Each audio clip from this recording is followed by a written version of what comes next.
Hey there, I'm Brittni Schroeder, and business and marketing are my jam. I'm here to walk you step by step through this crazy thing we call business. I'm a small town girl, chocolate eating, Diet Coke drinking mom, marketing guru, automation Jedi, and all around good time. This is your weekly dose of all things business and life, sprinkled with some fun. This is the Redefine Business Podcast.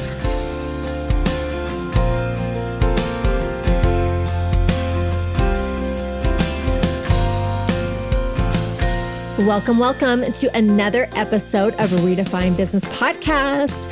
Today, I'm going to be talking about something that as entrepreneurs and for some reason women, we really struggle with, and this is our pricing and pricing strategies.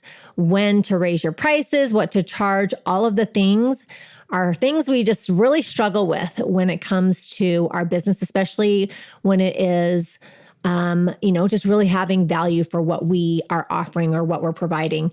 So if you are a business coach, a life coach, or you have a product or an online business, whatever your business or service is, you need to know the value of what you are offering.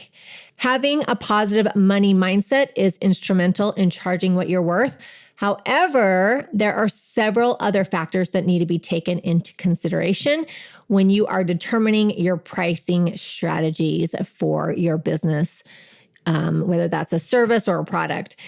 It reminded me, I'm taking a trip down memory lane here, but I remember a bazillion years ago when I started my photography business. And I was a young mom and I'd always had these little side hustles, but this was like my first big endeavor that I was going to do a business. And I just started teaching myself photography. And I remember I invested in this workshop and it was a big investment at the time. It was over $1,000, but at the time that was a big investment for me. And I remember going to this photography workshop and we learned about the photography and how to shoot and how to edit. But then there was a part that we talked about business and the pricing came up. And I think it's really interesting looking back now, but I remember this instructor telling us you have to raise your prices and you want to really value what you're doing. And I remember just being so eager to learn. And I was just really soaking it all in. But now I look back and I think that is so crazy because she hadn't even looked at our work. She didn't even know if we just opened our camera out of a box before we came or what. She didn't know anything about really anything, our business, our demographic, nothing. But it was just raise your prices, know your value. And I do think it's really important to understand your value, but I think that there are other things that we really need to take in consideration when we are setting our pricing. So I'm going to break it down into some things that I think are really important when you're setting your pricing and determining your pricing. Again, money mindset is very important. It's good to have both, but I think it's good to understand the different factors too. So pricing for services and products is calculated from a variety of different factors, right? Each factor needs to be taken into consideration before you set your prices in your business. So here's a few things to consider. Your experience level, your geographical area, your competition, really understanding your ideal client, what your desired profit is, and supply and demand. So let's break each of these down a little bit more. So your experience level. There is a lot to be said about, a business, a coach, a photographer, whatever it may be, with a lot of experience. In many cases, with more experience comes more refined skills, services, and products. Word of mouth recommendations and reviews are the most powerful marketing tool available for your business. Experience coupled with a proven portfolio, it really increases your worth and your value. So going into, working with a client for the very first time and you are charging a really high-end price, more than likely those clients or customers are going to want to see proof of what you can do or the transformation or whatever it is. Customers are looking for a proven track record of the results they are looking for. So when you provide proof that you can provide the desired results, customers are willing to pay a higher dollar amount because they believe you can get them exactly what they want. When you're first starting out in your business, you might consider offering a discount or even offering your services or product for free. And I want to talk about this a little bit at the end more, but until you have built a strong and influential portfolio, everyone has to start somewhere. So remember not to compare your beginning to someone else's middle. So I think that just when you are starting, you're building a brand, you're building a reputation, and you want to have proof that you can provide people with what they are looking for. So keep that in mind with your experience level. And like I mentioned before, sometimes we have to do things, we have to start lower until we can get that experience and we can get that proven track record. Okay, the next thing is geographical area. So there are different geographical areas with a higher income than others. This is truth, right? However, with that being said, there are affluential clients in nearly every area that you are looking for in your business. So know that there is affluential people everywhere. There's people who are willing to spend a lot of money on what you are offering them. You just have to find them. So when you understand your geographical area, you will start to identify what your ideal client is willing to spend. You can have the most amazing product or service and know what you offer has a really high value. But if you don't have customers that are willing to pay that amount, you'll fall short of your financial goals. So like I said, it depends on your area. So if you're in a low income area and you're selling a product or service, if you're location based, there's a couple different ways that you can make money. You can have high volume and lower prices, or low volume and higher prices. So if you're in an area like that doesn't have a lot of high income, know that you might not be as busy as if you bring your prices down. And that might be what you want. I think that the more experience you get in your business, the less you want to work, the less you want to hustle and work. But you have to take those different things into consideration when you have an ideal client. Okay, the next one is know your competition. Do some research and figure out what your competition is charging. That doesn't mean you have to charge more or less than what they are charging, but it's always important to know what others are charging so you can be competitive. Take the time to really research your competition. Is your competition offering packages? What are they charging, and what are they offering? What is their experience level? Really understand your competition so that you know what a good starting point is or a good ending point. But if your competition has more experience or a stronger, more well-known brand, then you are going to have to set your prices accordingly so that you can compete with your competition. But understand you're going to have to execute a strong market plan to compete with somebody who is already established. You might have to start out lower, or you might have to come up with something that is going to be different than what they're offering, or something that really that raises the bar. When you are starting out, don't price yourself too low.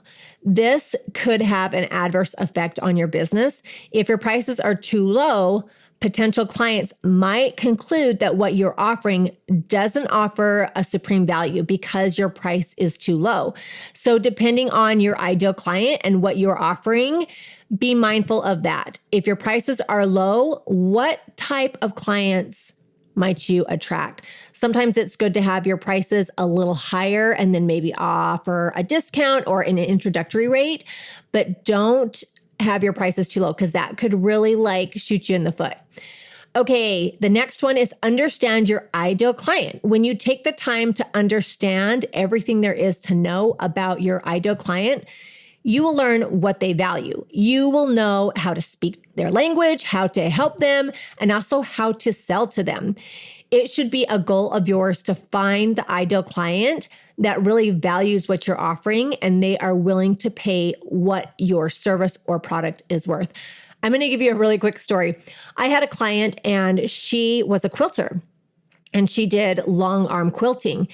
And before I had worked with her, I did not know anything about quilting other than my grandmother used to quilt and have a big quilt set up in the living room for like a month at a time. That was the extent of my quilting knowledge. So as she is telling me about her business, and she was a long arm quilter, if you understand quilting, she had to buy this machine, and this machine was worth tens of thousands of dollars. It was a really expensive machine that did, this long arm pattern on the quilts. And I remember one time, kind of like a foot in the mouth kind of thing, but I was asking her, what would you charge for a quilt like this? And I remember she told me, and it was, I want to say it was close to like $1,000. And my reaction was like, what? $1,000 for a quilt? Like in my head, I was like, oh, I'll just buy a quilt at Target. I'll just buy something at Target for $50 or something. So right there, I obviously am not her ideal client because I didn't value this art. Now I actually really appreciate quilters because I know how much time and effort and money goes into it. Now that I understand it a little bit more, I do value it a little bit more. So I want to say that. But again, it's understanding your ideal client. I might be her ideal client now, but back then I wasn't her ideal client. So her marketing to me and, like, hey, this is how much it's going to cost. Then I just wasn't her ideal client. And so when you understand your ideal client, you will know where they're at. You'll speak to them. You'll go to them, right? Once you have a clear vision of your ideal client, you'll start to understand what they will and won't pay for. If your ideal client values a good service or product, even if you're just starting out, by pricing yourself too low, your ideal client could overlook you because they assume what you're offering isn't a great value because your prices are so low. If your ideal client is someone who is always looking for a great deal and has a low budget, by setting your prices too high, you could have the same response. So you have to understand your ideal client. Spend the time to really understand all their characteristics and habits. And when you truly understand your ideal client, you'll have a clear vision on how to determine your prices. Okay, the next topic or factor is, what is your desired profit? What is the amount of money that you want to make, right? It's basic math. How much do you want to make? How much do you want to work? First, set a financial goal. Let's say that your financial goal is $100,000 a year. You want to take 2 weeks of vacation, and that would mean you only work 50 weeks out of the year. Then you're going to divide that number, 100,000, by 50, and that equals $2,000. That would mean you would need to make $2,000 a week. If you're service-based, that could mean 2 clients a week, charging $500 per client. Or if you sell a product that is $100, that might mean you have to sell 20 products a week. So keep that in mind. So your financial goal is 100,000 weeks of vacation, 52 weeks minus 2 weeks. That's 50 weeks of work. You divide that number by 50, and that is your goal. That will be your weekly goal, is that number. So once you've established your financial goal, you'll understand what needs to be done to reach that goal. And that is another factor to consider when you're setting your prices. Okay, the next thing is supply and demand. Whether you are offering a service or a product, within time, you'll understand that there is a demand for what you're offering. If you're building your business and your brand right, then there will soon be a demand. This is established by creating a strong brand that your clients or customers talk about, and you will start to become more and more in demand. Or it could be a product or a service in a market that is maybe harder to find. Either way, when you start to create a demand, you have the opportunity to raise your prices. One of the things that I would always do is, I kind of go back to how much I wanted to make and how much I wanted to work. And as I got busier and busier, then I kept raising my prices because I didn't want to work as much. And every time I raised my prices, my business did slow down a little bit, but I was making more money and working less. But this was after I had built a strong brand and I had a reputation and people wanted to work with me. So when people want something, they're willing to pay more for that product or service. If what you're offering is in high demand or you find yourself working more than you want, that is a sign that it is time to raise your prices. If you are in the position and you hesitate to raise your prices, you may need to do some thought work and work on your money mindset. I've had that before with clients where they're so busy, and I keep telling them, you need to raise your prices, but they have this fear of, they come from a place of scarcity where they have this fear of, I don't want to lose business. I don't want to lose clients. And so that is more of a money mindset issue when you have that demand.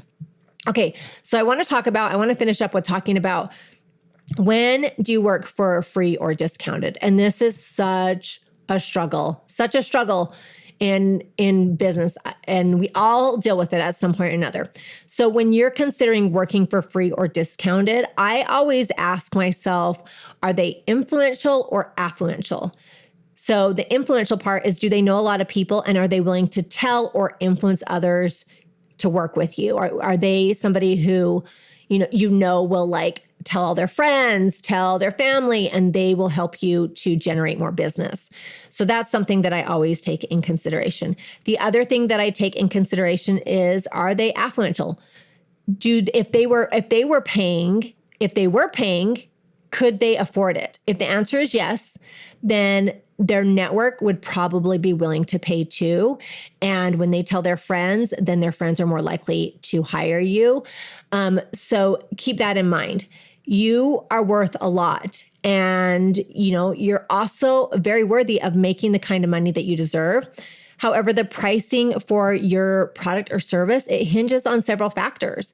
So when you're creating a pricing strategy for your business and what you're going to charge, take these things into consideration before you set those prices. Take the time to do your due diligence, research your market, understand your ideal client, and if you need to, work on your money mindset. So I hope you guys found this helpful. It's something that we all struggle with, and it's a process, and where you start is not where you end. So keep that in mind. I wanted to just end with telling you about my training that's coming up. It's how to increase your sales by maximizing your marketing efforts. So if you sell a product or service, you know that in addition to having an amazing offer, you have to be really good at marketing. So I always say, if you're going to go through the effort of creating content for your business, you want to blast it in as many places as possible. You want to reach as many places as possible. So content repurposing is a strategic approach that really allows you to get more mileage from your existing content assets. So instead of constantly cranking out new material, repurposing it involves taking that content and posting on different platforms and networks. So in this training, and the training is going to be November 7th. It's a 3-day training, November 7th, 8th, and 9th. I will put the link in the show notes. But in this training, I will teach you how to create systems that will allow you to 10 times your reach and increase your sales. So that is what I have for you guys today. I hope that I can see you inside that training, and I will see you guys next time. Let's not stop the party here. Head on over to my Instagram or Facebook group, Redefine Your Business, and let me know your thoughts about today's show. I will see you again, same time, same place, next week.